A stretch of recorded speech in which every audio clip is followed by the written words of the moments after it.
Hey noble ones, welcome back to my channel. This is the Metatron speaking, and here we are. Today we're gonna check out History Hits. Been a while, hasn't it? Okay, so we've got some interesting videos, and oh look, they changed the thumbnail for this one. It's much better. I gotta give it to them. Yeah, it looks so much better now. Much, but like really, thumbnail artist. Mwah. Doing much better now. What videos have we got? Behind Assassin's Creed, the truth behind the massacre of a Roman army at Teutoburg Forest. No, no idea. Never heard of it. Don't know. I don't think. I think I got confused. Nah. Massacre of Roman army? Nah. Teutoburg. I've never heard that name before. Teutoburg. What is it? A type of hamburger? I would like a Teutoburg with cheese, please, and fries to the side. Thank you. Teutoburg Forest. I don't know what you're talking about. Okay, let's watch it. You really hate me that much, do you? All right, let's watch it. Let's watch it. Let's see the secret. Let's see the secret. What's the secret? Oh, the secret is it never happened. Plot twist. I'll subscribe if you say it never happened. Music is nice though. Hope it's not copyrighted. It's not copyrighted, right? This is really exciting what the team are doing here at the British Museum, because these fragments of metal being pieced together so delicately, they might not look like much at the moment, but they combine to form one of the most important pieces of Roman armor ever found. Yeah, lorica segmentata. Man, I love that. I love that. They should make more videos like this when the expert goes into the museum and shows the original pieces. Lovely. But context is everything. This is not a symbol of Rome's supreme power. It's an emblem of one of its greatest defeats. An ancient annihilation that didn't happen in the deserts of Egypt or on the plains of Greece, but deep in the forests of Germany. It's a story of betrayal, of one man's vehement desire to liberate his people from Roman rule, and the brutal, bloody lengths he would go to achieve it. I'm heading to Germany to investigate how these German barbarians beat one of history's most powerful and well-trained armies. I'll be meeting expert historians along the way. Okay, so this is like a much more, I want to say, like the budget for the production of this seems to be a lot higher than their regular content when, you know, someone sits at the table and just speaks like me. But yeah. I mean, that's nice. So let's see what they found out. They're quite brutally reshaping the ethnographic map of Germany. Who will be helping me get to grips with the tactics, arms, and armour of these ancient enemies, and digging deeper into new archaeological evidence about this catastrophic Roman defeat. You didn't have to underline it. Just defeat, you know, just a little speck in an otherwise glorious. That's nice bronze right there. A battle that would permanently scar Roman imperialism and change German history forever. Scar Roman imperialism? Well, I don't know if they permanently scarred Roman imperialism since they went back and they made them pay. I mean, there is that. That's history too. So yeah, I'll take a scar over a beheading. You know, divide et impera, my friend. I'm travelling to Cologne, a city thousands of years old. Today, its magnificent medieval cathedral dominates the landscape, along with the great river that runs through its heart. I really hope the music is not copyright claimed, because otherwise I'll have to go dispute and this and that. Yeah. The Rhine. At first glance, this might seem a bit of an odd place to start talking about Roman history, but 2,000 years ago, Cologne, or to give it its proper name, Ara Ubiorum, was a Roman town. And this mighty river was the edge of the empire. Yep. Over there, civilization, but here, this was Germania, land of the barbarians. Yep. Or Germania, if you want to say it in To the Romans, Germania was a dismal land of forests and swamps filled with uncivilized, backwards people. Of course, in reality, Germania and its people were far more complex. This is Tacitus's Germania. Tacitus was a Roman historian who wrote this in around 98 AD. Now, the Germanic peoples, they didn't leave us any written records, so to get a sense of who they were, how they lived, or at least what the Romans thought of them, well, this is our best bet. It was designed to give a Roman almost everything they would have wanted to know about the Germans, the classic other. It's an ancient ethnography designed to show just how different they were. And different they were, absolutely. Interestingly enough, not that he's saying it, so this is not a correction, I'm just expanding a little bit, but clearly the Germans weren't unified. So when you say the Germans, of course, you've got loads of different tribes, often hating each other, which is precisely what the Romans will exploit when they go back. If they were a united front, in the sense not only from a military standpoint, but organizational, with one leader, with a unified economy, it would have been a very different beast. And I use the word beast on purpose because the Romans did consider some, at least, barbarians to be half beasts. I'll talk more about that on a different video. But it's interesting to consider the fact that they weren't, whereas Rome was. And that, I think, is what really gave Rome as an empire and as a republic the edge towards all sorts of Celtic populations, Germanic populations, and of course, once again, sometimes they lose, but that's the difference, I think, when there is a system behind it.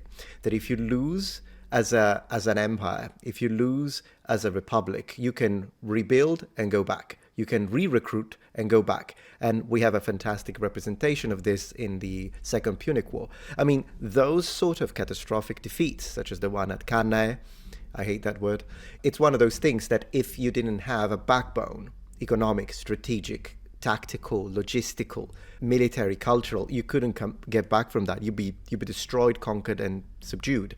But the Romans did have that. And so they keep coming back. It's like a phoenix. That's what Rome does every time it's defeated.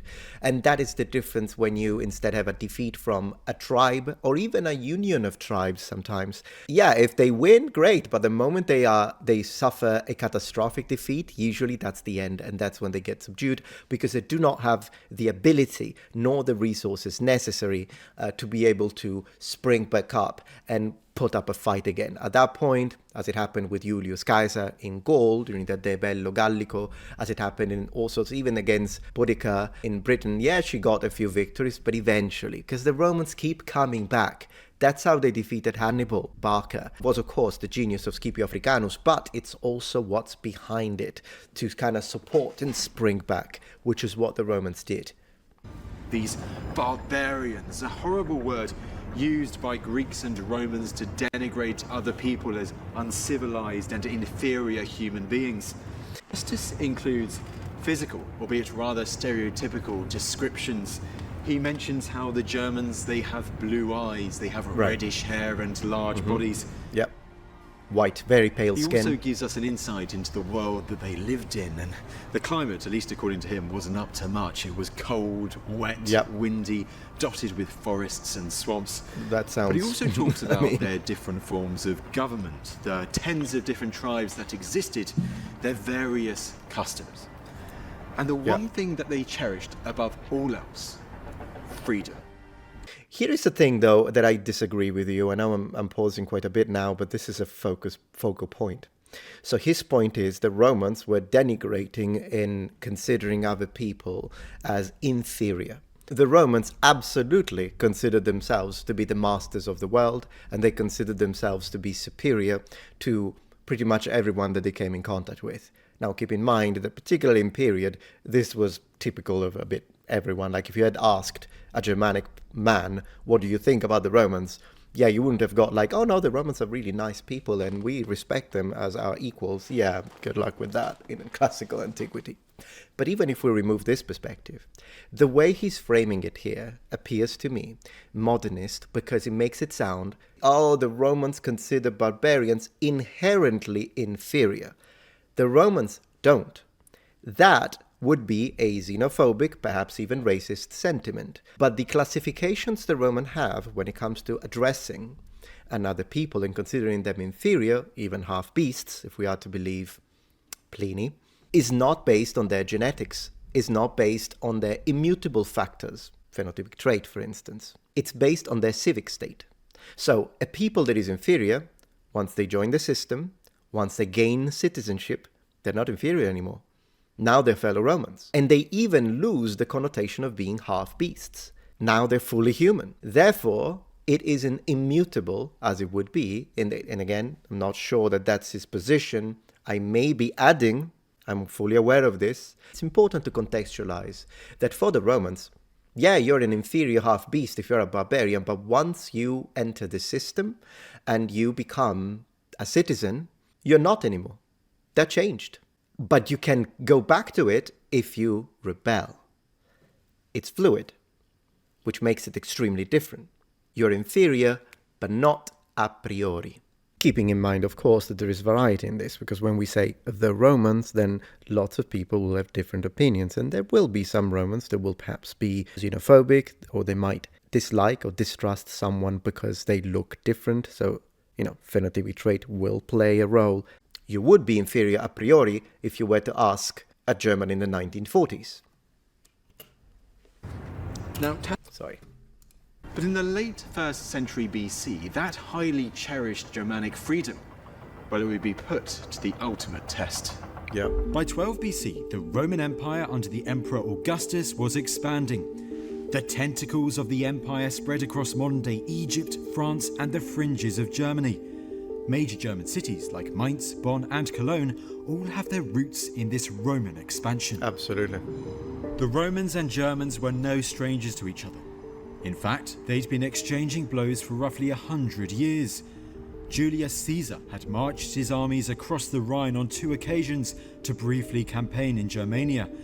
Meanwhile, Germanic warriors had not only smashed their way down into Italy, but in 16 BC, they annihilated an entire Roman legion during a massive raid across the Rhine.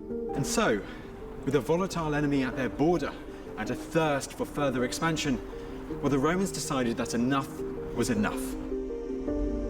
These troublesome barbarians across the Rhine had to be controlled. Thousands of battle-hardened soldiers soon surged into Germania.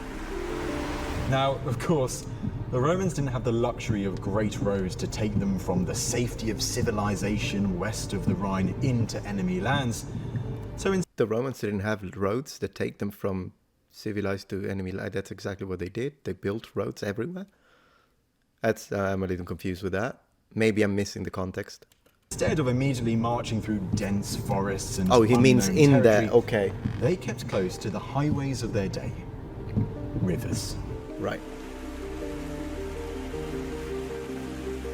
I'm following the course of the Lippe, a tributary of the Rhine that Romans used as a key route into Germania. 2,000 years ago, Romans flooded along this river and set up bases of operations for their summer campaigns against nearby hostile tribes. And that is, of course, because usually winter wasn't a campaign season, and Romans wouldn't, unless there are like some extraordinary circumstances, usually the Romans wouldn't campaign during winter. I think that's why winter castra and winter fortresses are much more permanent than summer ones, which are instead kind of quicker to build, quicker to remove and dismantle, to secure the perimeter of an area quickly as you move into enemy territory.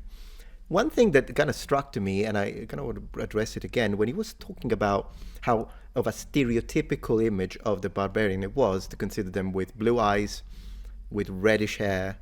I mean, blonde, I would say, absolutely would be, depending on who you read. And of course, very pale skin, which he didn't mention.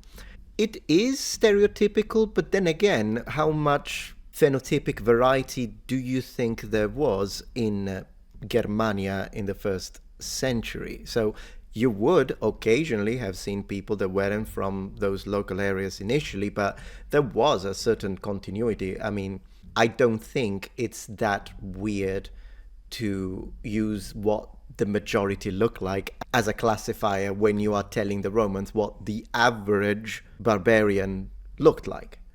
I mean, it would be like me saying, if you asked me what does the average Japanese look like, Well, I'll tell you what the average Japanese looks like. I'm not gonna go, no, because actually in this city you could find people with a completely different set of complexions. No, I'll look at what the highest percentage of the population is. So whenever you go to a city, you see how many people do I see that have these characteristics, and then I'll retell that. Not sure why it sounded like he was making it like, oh, they're being stereotypical. Okay, as opposed to what then?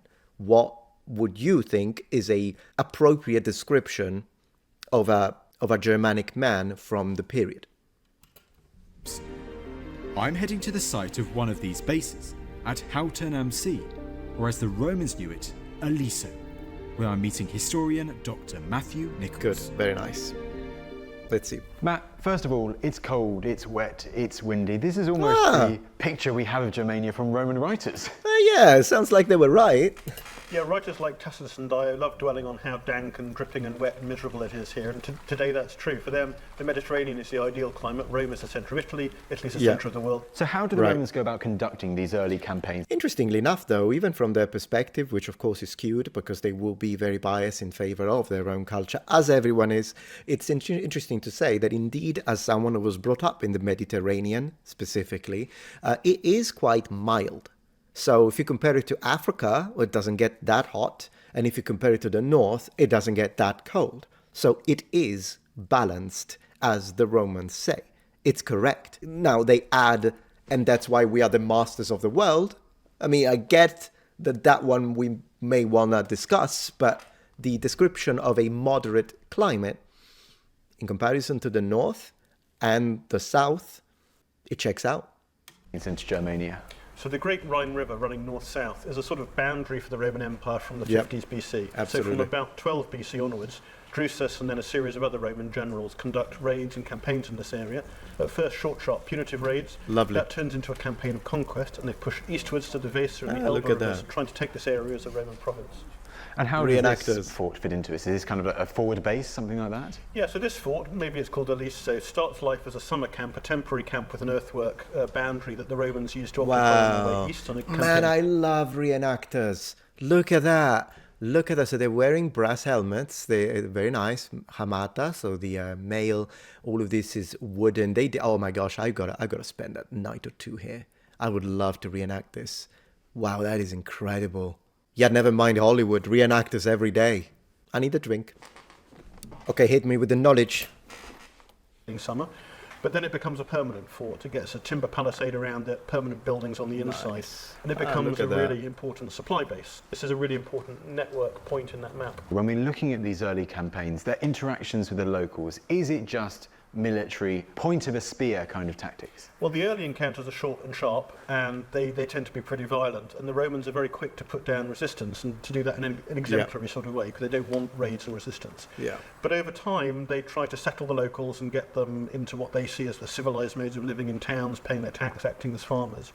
All sorts of different kinds of interaction. They're also not above moving whole peoples around. So they will wipe out tribes that oppose them, or they'll resettle them forcibly to another area. So they're quite brutally reshaping the ethnographic map of Germany. Very true. That's what an empire does. What started out as a hard military campaign quickly became about cultural colonization, because alongside building forts like this one, the Romans also started creating these civilian settlements called coloniae all across Germania. These centres of Roman trade and culture designed to promote the social and economic benefits that Roman rule offered the local peoples. It was all part of their master plan to transform Germania into their newest province. What have the Romans tribes done were for paying us? taxes, giving tributes, and even sending their highborn sons to Rome as hostages. One of those tribes was the Cherusci. Although hard to pin down the exact location of the Cherusci heartland, it's likely that it was in a pocket around the modern-day city of Hanover and straddled the river Weser with the dense Teutoburg Forest to the north and west. Amongst the Cherusci was an extraordinary man central to our story, and his name was Arminius. To get a sense of who Arminius was, of course, that's the Roman name. It's the Latinization, the Latinized name, and we don't know 100% what his original name was in his language. Maybe Armi. We don't know. I've enlisted the help of historian Peter Heather. Lovely. Arminius is son of a leading member of one of these 50 Germanic tribes that exists at the start of the first millennium AD. He's the son of Segimir, who is a prince of the Cherusci, but not a king. They don't have kings. So he's a high-status individual from a high lineage, and he's caught up in the process of Roman expansion across the Rhine. It's a classic Roman move to take high-status children off to Rome. They've been doing it for centuries. The idea is that they will pick up respect for Roman values and probably realize how much of a colossus the Roman Empire is, and that they will go back to their home societies, inculcated with Roman values and with a strong sense of respect for the power of Rome. And another thing is that they get a peek into the culture. They also get someone who speaks Latin and the Germanic language, or Gallic language, Celtic, sorry, depending with the Gauls, whatever it is. So they also get that, because think about it. I mean, getting a translator and an interpreter in this period of time, in most cases, it's a matter of you got to find a bilingual. So they were extremely precious, to the point that they start producing them. And this is something that they do in the medieval period as well, with Spanish and Portuguese conquests of Mesoamerica and South America. They do that because it is the best way to learn. Get someone who's really young, already speaks the language, already understands the culture, so not a newborn baby. But then again, like you could get someone who is 11, 12, and then you relocate them to Rome. Of course, at a human level, you can sympathize with the family and say like, oh, that's horrible. But placed into context at a strategic level, then this kid will grow up in a few years. They'll be extremely fluent in Latin, probably have no accent at all. And now you have a bilingual that you can use once you have gained their trust, because they will be treated well in Rome, of course. Once you gain their trust, or you think you do, then you can use them as a connection with the tribes. And they already are important people. Right? So you can put them as a governor, or you can put them as a translator, you can put them as what have you. And spread the message that perhaps resistance isn't a good idea. And that. The basic idea that Romans have is that they are the only properly civilized individuals on the planet. And I don't know why everyone says that. Yeah, the Romans thought that, but they also thought the Greeks were. So them and the Greeks, I would say. Roman vision of civilization is that the rational mind controls the irrational body. Right. This is what barbarians are. They're people whose body controls the mind. Mm-hmm. Well explained. In Arminius, the Romans believed that they had the ideal Romanized barbarian, a foreigner who had seen the light of Roman culture. He was the perfect person for one of their commanders to take back into Germania, Varus. promoting the benefits of Roman rule. But looks can be deceiving. Yeah. In 9 AD, a Roman force crossed the Rhine into Germania, which included Arminius. Leading this army was general and politician Publius Quinctilius Varus. Yeah. Dr. Jo Ball has recently completed a biography of Varus. She will be able to help us get inside the mind of the Roman governor. Wonderful, wonderful. Quintilius Varus is a person whose name is familiar to us, but was actually a much more integral part of the early imperial regime than perhaps his later career would signify.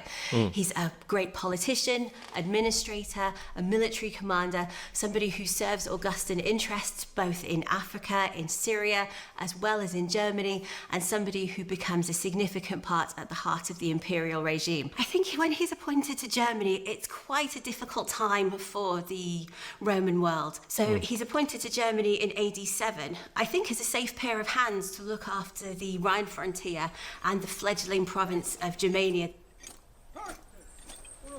Varus has control of these 5 citizen legion troops, 3 of which he takes on the summer campaign with him in AD 9, and 2 of which get left behind on the Rhine.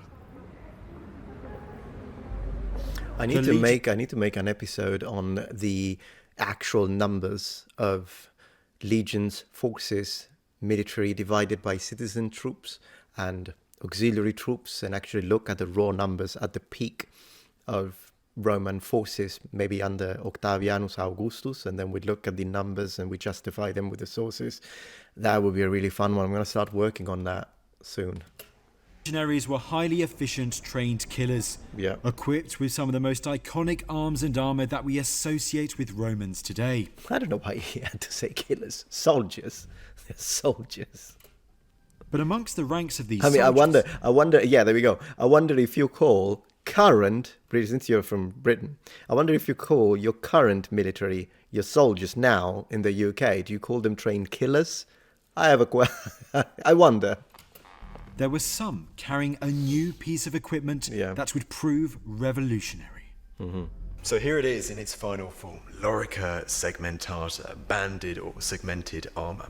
And the detail that survives on this set is incredible. Notice the various sheets of iron where they were tightened together with these metal buckles and leather straps that you can still see today.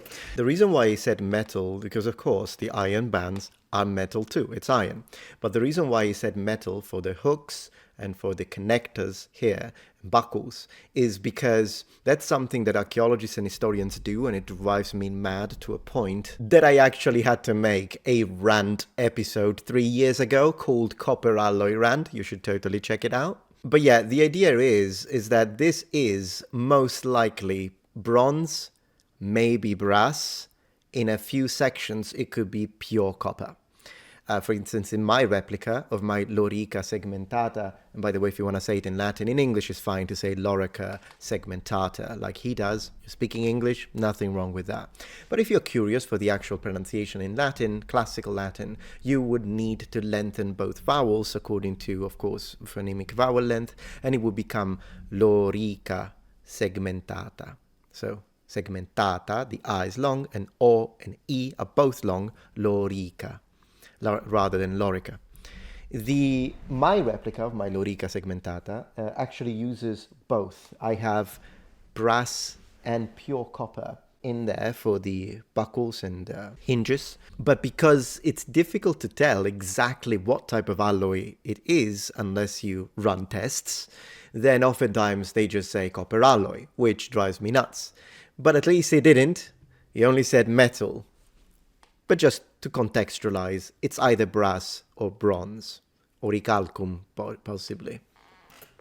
This is the oldest and most complete set of this type of armour ever discovered. And what's even more amazing is it was found deep in Germania and dates to the first decade AD. So when you combine all of that together, you realise that this set of armour, well, it almost certainly belonged to one of Varus's legionaries. Looks great. Varus's 3 legions were supposedly the bravest of all armies. At full strength, each legion consisted of just under 5,000 legionaries, which meant Varus had nearly 15,000 of these professional soldiers at his command. Yeah. A formidable force on the battlefield. Indeed.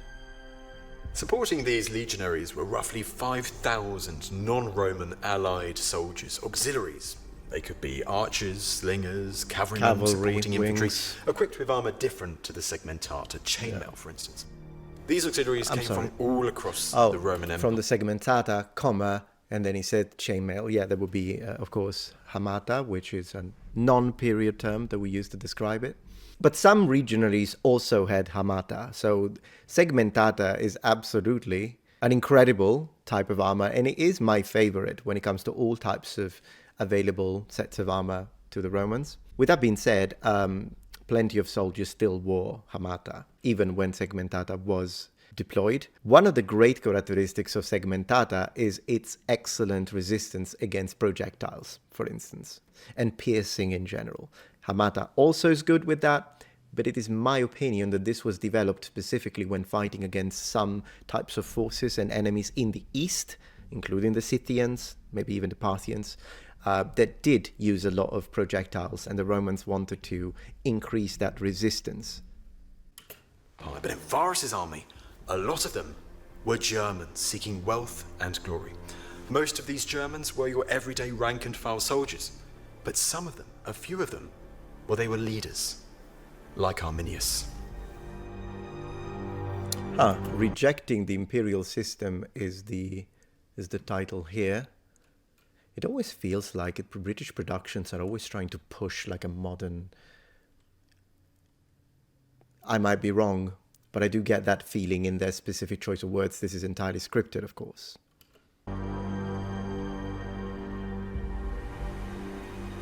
After his education, Arminius is drafted into the Roman army, and he's an officer in Roman auxiliary forces, and he'd served with the Roman armies that were attempting to put down major revolt in the Balkans region of the empire. And then his unit is transferred back to the Rhine frontier. I suspect that Varus viewed him as a kind of special advisor on Cheruscan affairs. And affairs. He sounds kind of like one of those villains. I'm sure he's a nice guy, In but he sounds 980, like a villain. like every year, spring came and Varus began a new campaign. Alongside Arminius and 20,000 soldiers, they hacked their way further into their newly conquered lands east of the Rhine, Germania Magna. Yeah. They headed first along the Lippe River, past Roman bastions like the one at Aliso, before turning north and heading Shout out to Senatus Populusque Romanus. inland, deeper into Germania. His destination was probably somewhere around here, the present-day town of Minden, right next to the Weser River. This was where Varus established his summer camp. This would be Nice to their base see of it. operations over the coming months, right at the heart of Cheruscan territory. Germany is still developing into a province at this time. There are only certain parts of the territory that have been incorporated into the Roman world. Now, the Cherusci represents a people who, if you can be certain of anybody being your friends, if you're Romans in Germany, then the Cherusci are the ones that you could rely on. They've been allied with the Romans for at least 2 decades. They've sent hostages to Rome for good behavior. They're contributing troops to the Roman army on a fairly regular basis. And so it makes sense, if you are going to start campaigning, then basing it in the territory of the Cherusci is a really sensible strategic decision. Absolutely. Because it's somewhere where you're going to be safe. I think She's Arminius good. would have been in on Varus's decision to place this summer camp in the Cheruscan territory. His wouldn't have been the only voice. I mean, you've got the professional military commanders would also be in Varus's ear. But Arminius is there, he's involved in the decision making. For sure. I love these Over the abstracts. summer, Varus extracts. and his men remained deep in Germania, and all the while local Germanic chiefs acted peaceful and friendly towards Varus. In Varus's eyes, these Germans were pro-Rome and fully pacified. Yeah. So AD 9, I suspect that he's thinking that this is going to be his last summer in Germany. I don't think he has any major military objectives at this point. What I think he's trying to do is I love that they show how Romans would have had to take care of their equipment mostly on a daily basis every night, particularly like if it was raining, which of course in this area you would imagine, then in order to avoid rust if they were using iron. But in general, just for general maintenance, even if you're using bronze and brass, you still want to polish it at the end, make sure it's dry so that, you know, it can be well maintained. I mean, at the end of the day, you might need to re-oil some things. You might need to use some lard and fats. You might need to do that also on your tanned leather components so that they don't crack.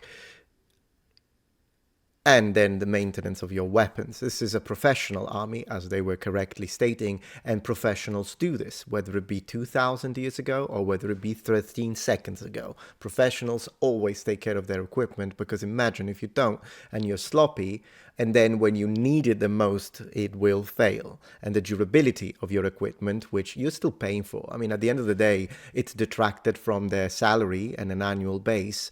But at the end of the day, you're still, all your work is how you're paying for it. So you don't want to have to keep on securing it. Not to mention, of course, the military discipline would mean that if you're being sloppy, you'll be punished. And you don't want to be punished when you're in the army. As always, I try not to watch this entire thing because I like to divide it into episodes, but at the same time, if you got curious and you're like, oh, this was fun, I'm enjoying it, you can absolutely go and check the channel and give them the views, give them the like if you appreciate it, and do that. But I will provide more commentary on this, particularly if it's something that you're interested in, and on a second episode. So absolutely, let me know if you would like me to do this, and go check out the rest of the documentary, so that when we do episode 2 and we do the next approximately 20 to 30 minutes, then you already know what they said, and then we can see if we agree with everything that has been stated, or if we perhaps disagree with some of the information that has been presented. Up to this point, very well made. There were just a couple of, I think I had more issues with the script a few times than with the information proper. And most importantly, even though the cinematic aspect of it's very nice, and I loved the historical reenactors and how they were helping out, recreating and in fact reenacting all of this, which I absolutely appreciated. At the same time, it's just that for some reasons it's been a while, and you know me, I just tell it how it is. I say what I think.